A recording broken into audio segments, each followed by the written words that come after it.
So now we need to set up our typography variables. So everyone knows that when it comes to typography, that is purely the absolute basis of the design, right?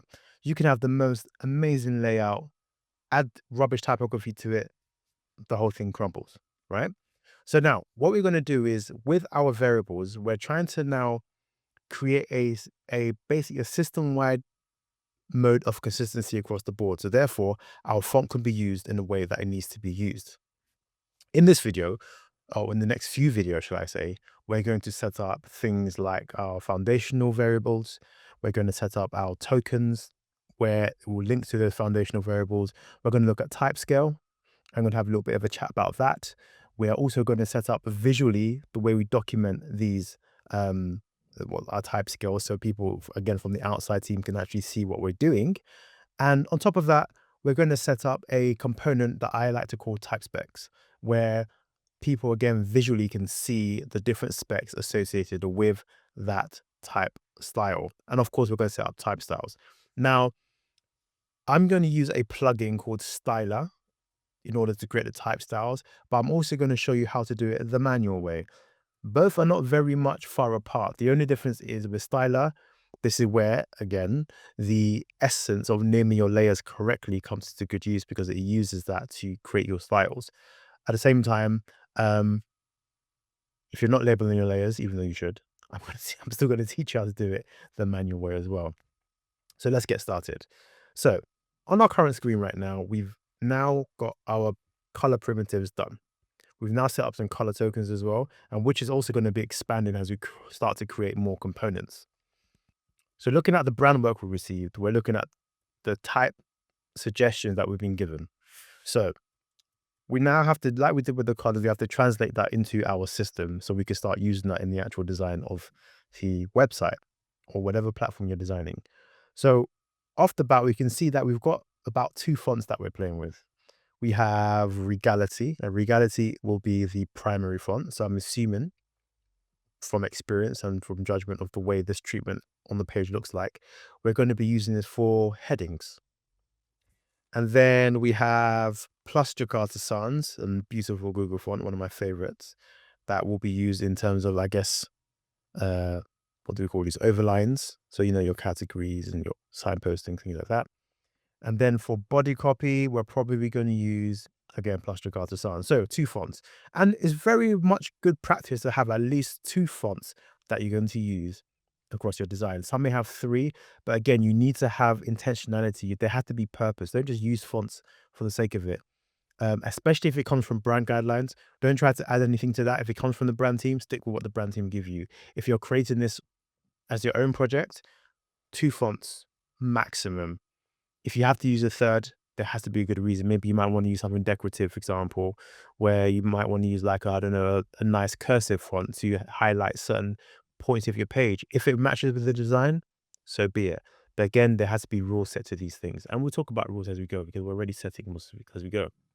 Okay. On the Figma side of things, let's jump back into Figma. We're going to set up some primitives for our typography. Now, the first things that we need to do is we need to set up the foundational variables. So create a new collection. We know how to do this by now. I'm going to go prims / typography. Now we're going to set up 2 sets of variables. We're going to set up the font families. We're going to set up the font weights. I'm going to talk you through these as we go. So the first thing we need to do, since we're setting up a font face, a font name, is we need to create a string variable. Now, what is the string variable, you may ask? So when we're looking at these 4 options we have, we know what color does because we spent a whole few videos setting up color variables, so you know what that is. Number variables equate to values, right? Numbers, measurements, distances, proximity. You know, if you use a blur, for example, you can set actual values within your design system and say that all blur should be 4 pixels of blurage or blur amount, for example. So we use this for mostly like measurements and distances, right? Measuring gaps and measuring margins and things like that. That's what the number's for. Where you need to actually use actual number values, these are where we use number variables. For string variables, you see that there's a little T, that's the text. That basically says that whatever you're creating this variable for, whatever you're linking it to has a text value to it. So if we're going to use a font name, for example, Inter, Plus Jakarta Sans, Proxima Nova, whatever it is, you're going to type it in. And then when you link that variable in your actual design, that name will link to whatever you're trying to call. That will start to make sense as we set up this typography. You're going to see actually in action. And then Boolean. Boolean's a really beautiful one. I enjoy using Boolean because it basically says, we're going to show this thing, we're not going to show this thing. We're turning it on, we're turning it off. In our design system, the main use you're going to really see this amongst many things is when we're creating things that are responsive. So for a good example for that I can show you is navigation bar. You know, in navigational bars where you have a navigational bar for a desktop breakpoint, and you have a slightly modified one for tablet or for mobile. Now, sometimes on mobile, or most of the time on mobile, a menu that's usually full on a desktop gets compressed into a hamburger symbol. When we're designing the component, the hamburger symbol actually exists within the actual component we've designed, but it's just turned off. And then what we're going to do is we're going to tell Figma to say, when the breakpoints or when the width of the page reaches this length, i.e., I don't know, 320 pixels for argument's sake, right? Which will also set within our design system. You will turn off the main component that holds the actual menus, and you're going to turn on the mobile menu, which is under the hamburger. Hopefully you can get the gist. But again, it works better when I actually show you, and we'll get to that when we get there. So in our design system, we're going to use literally every single one of these. So we use color in the first set of videos. Now we're going to be really playing with number and string in this next set of videos. Okay. So now we're going to set our string variable. And of course, we're going to set up a group. So the first thing I'm going to call this is font family / meaning that's the group that we've now set. And then that's going to create the actual name as font - family - primary. So this is our primary font. Now going back to the design work we've got, the primary font I always include as the header. So I usually take that, and just because I don't want to misspell a word, because if you misspell the word, nothing works. So I just copy, Command C, and in the value section, I just paste it and regality. Done. That's our primary. I'm going to Shift and Enter to duplicate that, and then I'm going to create a secondary font family. And with that, that will be Plus Jakarta Sans. So take that, delete that, and paste it. Done. So now we've got our primary font family, we've got our secondary font family, and I'll show you how that kicks in. So the reason why we're setting up on the foundational level with our prims is because if you now take your system that you've put so much effort to designing on another project, which you can do, and I showed you that you can actually do that, template in your design system, you can literally change the foundational values and you're good. You don't have to do very many things. You might have to tweak certain things here and there, like a line height or paragraph spacing or whatnot. But on the foundational level, you can change your colors, you can change your type, you can change your grid system, all the measurements, and your design will kind of behave itself, if that makes sense. So you don't have to do this legwork like we're doing now in another project. You can just simply take this file, duplicate it, rename it, rebrand it, spend a couple of days rebranding it, and you save yourself a whole lot of time. Plus, you can charge for the value of the actual system that you spent. There you go. Freelancers, listen. I'm also going to create a third font family, and that will be Mono. Now, what am I using Mono for, you may ask? Mono, I'm going to use for specs. So when I'm visually speccing what I've designed, so for example, what you're going to see right now as well, when I'm laying out my type scale visually, I use a spec component I'm also going to create with you guys.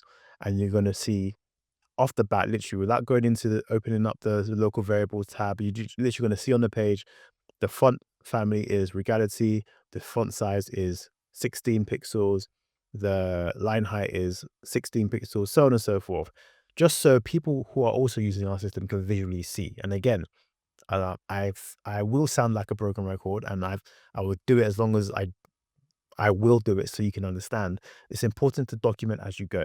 Documenting as you go also allows you to think about what you're going to use in the design across the board. So documenting is good for you. It's good for the rest of the team. The documentation doesn't have to be super detailed, doesn't have to be completed now, but at least you know by the end of the project, you can go back and look over all of the work you've done and then start to finesse the edges. Yeah? Cool.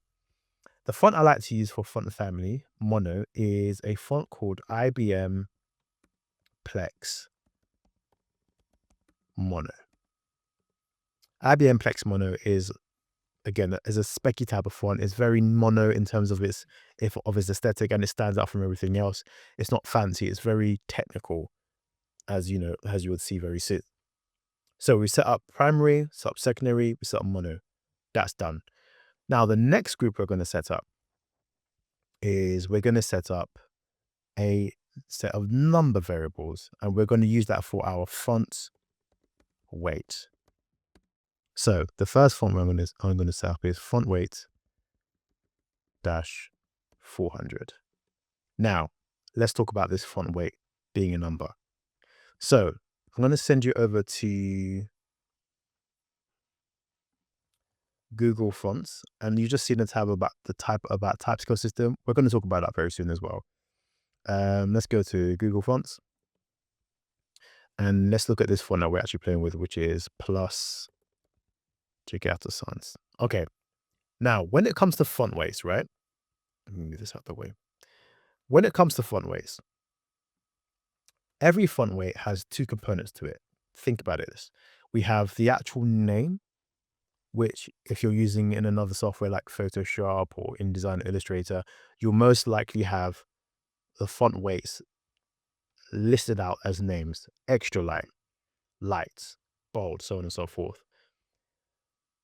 In development and in Figma as well, we have what we call variable weights, right? Variable fonts. Now, variable fonts allow you to dictate the font's weight by a number. Generally speaking, 400 is almost usually always regular. 500 is medium, 600 is semi-bold, 700 is bold. Those principles kind of follow across the board of all the fonts. And you can, in your own time, go into Google Fonts and have them play and see what I mean. Now, the beauty of variable fonts is, I'm going to go to this tab here in terms of Type Tester, is sometimes when you're designing something, and we all know this as designers, you might get a font and you might want to use this font in an expression that's bold, or you might want it to use an expression that's quite thin, but you don't want it too thin and you don't want it too bold. So the beauty of font weights is you can literally be so detailed in how thick or how skinny you want this font to be. Example, right now we're looking at this example on the page, and we're going to affect right now this top line here, the header, whereas recognition of the inherent dignity. Does make any sense, but it's a specimen. It's meant to show you what the font looks like and its characters will look like. Right now, when we hover over the weight slider, we're seeing is 400, which tells you this is a regular font. But if we start to then move it to the right, we can see the font getting thicker. Now, this is the beauty of it, right? It's getting thicker, which means you can control the weight of your font to the minute detail. So sometimes you might not want a 500 on the dot. Sometimes you might want a 550. Sometimes you might want a 561. Sometimes you want to go super skinny. You might want it, 243. You might want it 200, which is the lowest it goes. Some fonts might go even as low as 100 if you get super, super extra thin, for example. But Plus Gigato Sans has a perimeter, has a boundary, which the skinniest you can go is 200, and the thickest you can go is 800. Some fonts can take you to 900, some fonts can take you as low as 100, depending on what font you use. But generally speaking, in Figma, we can actually determine how thick we want to use our fonts to be. And this is where we get the idea of font weights in terms of values. You can also see the weight being affected here. This is how it technically looks like in code. So now we've understood font weights. We're now going to set up a strict amount of font weight within our system. So let's jump back into Figma. So the first font weight I told you we're going to select is 400, which is a regular. Okay. And I'm going to make that value 400. I'm going to duplicate that variable again. I'm going to amend this and I'm going to create 500. Then I'm going to create another one for 600. And then I'm going to create another one for 700. Now, I recommend you adjust this according to whatever you have, whatever assets you've been received. Use your eyes and make sure it fits within the rules you've been given. If you're creating this project afresh, these are good start off figures to use. All right. Now, in some projects, you might be given the liberty to create some visuals first, right? Just to play around with some concepts, which we've done on this project, but I can't show you stuff right now because I need to access it, and it's not going to make too much sense to you. But again, as we progress forward, I will show you how these things come into play. But you might have the liberty of creating concepts first, and therefore, you're given rules from the print team, and you have to therefore translate that into a digital setting. Sometimes you might be given the blank canvas to say, create it from scratch. These figures that I'm showing to you, i.e., the primary font, the secondary font, are a good foundational point to start off with. Now, in some projects, you might require 800. Again, like I explained before as well, in some projects, you might need it to be 451 rather than a 400. Tweak the system according to whatever project you have, or according to whatever brand guidelines you're working towards.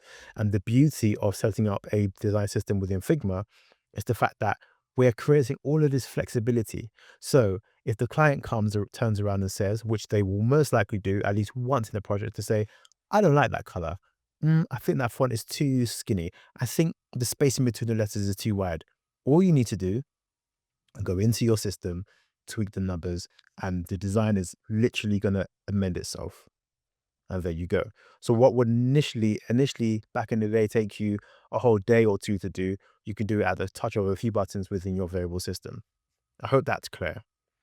Okay, so now we set up font family, we now set up font weight.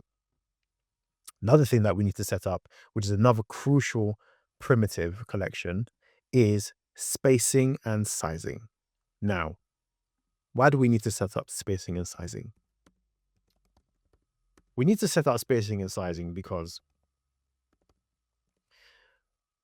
design is all about proportions. It's all about, proximity. It's all about spacing. It's about margin.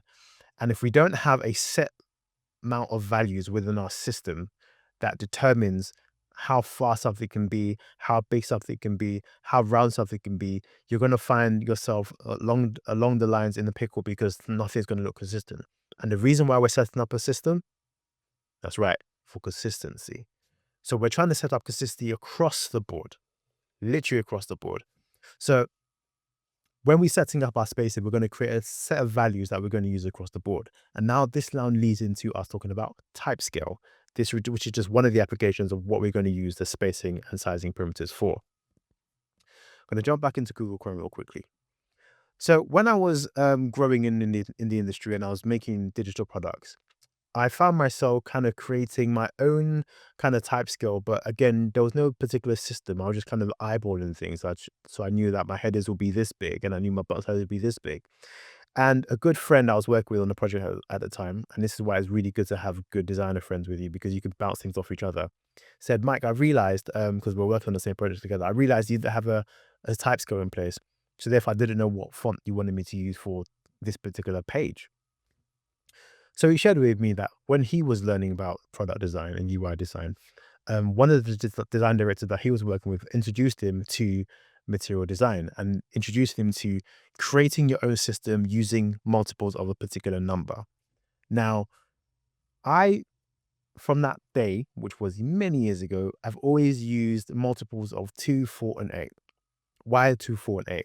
I use 2, 4, and 8 because across the board, I've noticed that your design on a desktop will be totally different, well, slightly different to design on the tablet, and it'll definitely be very different to mobile. And therefore, you need a set amount of values that you can call upon. And if there are values or multiples of each other, you're kind of automatically guaranteed some form of consistency in terms of spacing and layout. Now, the good thing about what we're doing with our Figma system is we can determine what those values are across the different breakpoints. Okay. Now, when you're working with me in my team and I'm leading a team and the designer puts forward a type scale that they recommend they should use, I don't fight anybody about it. I'm not too bothered. My thing is on a project, we must strive for consistency across the board. So the type scale I've always used is from Google Material 2. There's obviously Material 3 out and they've got their own principles that are set for that. But Material 2 has always kind of worked for me because again, it shows multiples. So there's a mixture of multiples here. It uses a mixture of multiples of 4s, 2s, and 8s. And that's what I use as well. So I kind of use this as my foundation of how I kind of set up my font. I highly recommend this type scale because again, it's very simple to follow, and you can tweak it to whatever font. Excuse me, I beg your pardon. You can tweak this to whatever font family that you are using, and of course, you don't have to stick with what you see on my screen here. You can have. I usually have H1s right down to even H7s. Generally speaking, in HTML, you should just go from H1 to H6. But rules are meant to be broken. They're just meant to be broken. You can break them if you like. Sometimes I might have subtitles, sometimes I won't. Um, as you see, they recommend having, a caption style, a overline style, which I also include. But I like to go a step further and I like to have, type treatments for my input text, for example, what the label's going to look like, what would the input text itself look like, what would a helper text look like, what would a toast element typeface look like. I like to set those things out very, very, very individually. But as a good place to start, highly recommend this. But whatever you use, there's IBM's version, there's Google Material 3. You can even use Apple's human interface guidelines. Whatever you use, as long as it's consistent and you can create consistency across the board, that's fine. I like to use even numbers with the exception of using 1 from time to time, or -1 if I want to create some overlapping content. I like to use even numbers, but some people like to use odd numbers. Whatever works for you, whatever works to make the design nicer, right? Sometimes I have something that's 94 rather than 96. However, as long as it's consistent, run with it. This is a consistent framework, so I stick with it. So going back into Figma, we're going to create a set of number variables that we'll therefore call upon when we want to call on things for sizing and for spacing and for many other things that require an actual number, a numeral figure. Does that make sense? Hopefully it does, because I can't hear you. Okay, so the first variable we're going to create is we're going to create a -1 variable, and I like to merge the names together, so I'm not calling it spacing and sizing. So I merge the names together, and I'll call them spicing. I know, very clever. Everybody's so creative. So spicing -1, and the value of that will be -1. Hopefully goes without saying. And like I said, I like to name all my variables literally what they are. If I can help it, they'll literally be what they are. So when you see it, you know what it does. I'm going to create another one, spicing 0, and that will be for something that has literally no measurements. I'm going to create another one, spicing 1. I'm going to create this right up to about using multiples of 4 in some areas, multiples of 8, multiples of 2. I'm going to get this to about 104. This is not a long task. You're going to literally see me do this in literally less than 5 minutes. Okay, so spicing 1, duplicate that. Spicing 2, we use my multiples of 2 on this one. Spicing 4, spicing 8. Generally, I never use anything I never use 10, so I just jump to spicing 12. And if it comes to a point where in the design something might actually look better or work better using a sizing value of 10 or some numerical value of 10, we'll bake it in because at least it'll be consistent across the board. Yeah? Cool. So spicing 14. I'm going to create one for 16. I'm not going to use 18. I'm going to jump straight to 20. I'm going to create one for 24. Create another one for 28. And I'm envisioning these are going to be used for like your super spacing, for simple spacing mechanisms. But we'll work that out as we go. I'm going to drop to 32. going to create another one for 36. Another one for 40. 44. 48.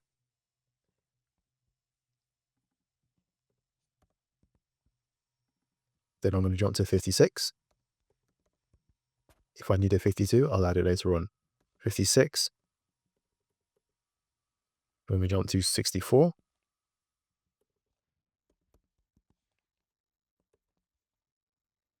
Then 72.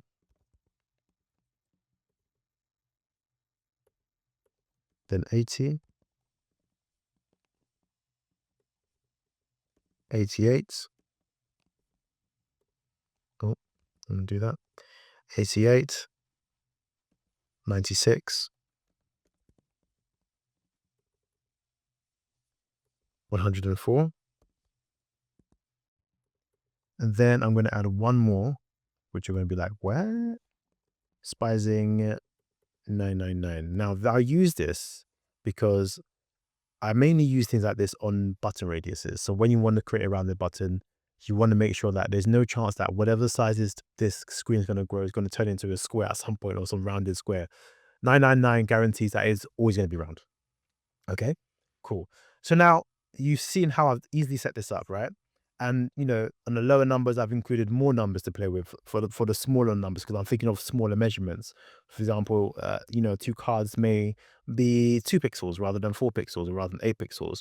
And as I've got bigger, I've just stuck to my multiples of eights because those will be for bigger items, like for margin or for whatever wild wonderful things we're going to design. Now, again, the good thing about the system is I might find that I need to create a margin that's 200 and whatever. I'll just add it in. Okay. And as we go in the end of the project, we're going to always look back at everything that we've created. And if there are things that we do not need or have not used, i.e., if there's some measurements here that we have not used, we're going to take them out because we're going to make our system slim. And when I say slim, we're going to make sure there's no redundant values that we haven't used here because that just creates inconsistency. So we have enough values to work with here. And this is what we're going to do. And we're going to leave it like that. Okay. Now we've discussed type scale. So now we're going to create a type scale visually. And we're going to start to do that by creating our typography tokens. Now I like to do it in a way where I've got styles and I've got variables to work with. Typography. And then what I like to do is I like to create a set of variables within specific tokens that has literally all the measurements you need. It has the font size, has the paragraph spacing, line height, letter spacing, all of those beautiful things, as well as the font family and the font weight.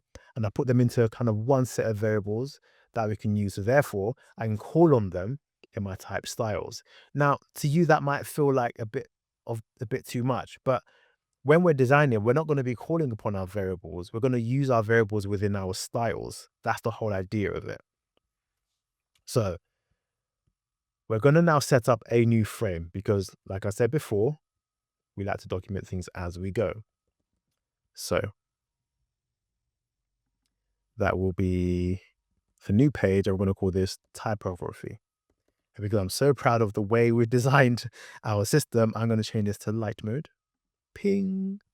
I'm going to get rid of these components because we don't need these.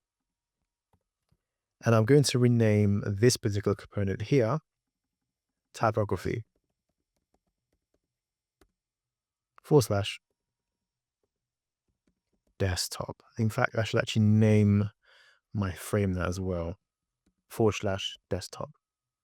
Now I use / because Figma likes the / it uses the / to create groups. So if we ever to export these pages, for example, into a PDF, it will export all the typography pages within a typography folder. Then it will have desktop, mobile, tablet, so on and so forth. Hope that makes sense. Now for our description, let's call on the AI to write us something real quick. Nope, that was the wrong button I pressed. Let me go back. Can you write something? Okay. Right. I like the word craft a paragraph.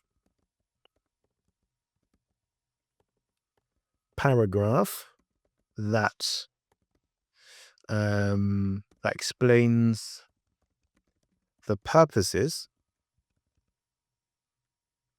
of our typography scale within our system.